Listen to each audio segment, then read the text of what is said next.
Nous apprêtons à célébrer la mémoire de nos disparus. La fête des morts, c'est mercredi. L'occasion pour nous de vous présenter une artiste qui met de la couleur dans les cimetières. Elle décore les pierres tombales avec des mosaïques. Reportage Tania Watine et Louis Simondet.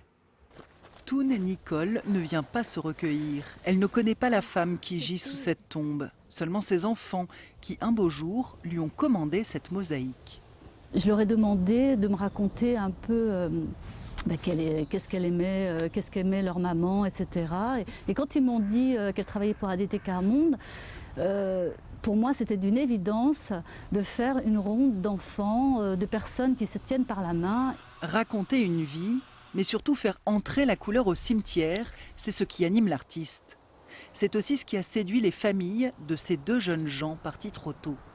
En voyant la stèle colorée de Sarah, les parents de Nicolas ont voulu la même chose. Les promeneurs qui découvrent ces tombes hors du commun sont souvent très surpris. Elles sont gaies déjà, ça apporte une touche de couleur. C'est bon pour des tombes d'enfants et des trucs comme ça, mais pour mon âge à moi je préfère traditionnel, quoi. C'est dans ce petit atelier d'artiste que Toune Nicole élabore ses projets.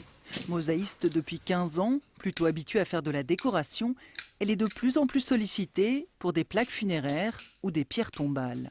À chaque fois qu'une personne me contacte, c'est toujours les mêmes mots qui reviennent. Nous ne voulons pas être dans le gris et dans l'uniformité. Voilà, c'est exactement ça. Cette œuvre sera collée sur la pierre tombale d'un homme décédé en plongée.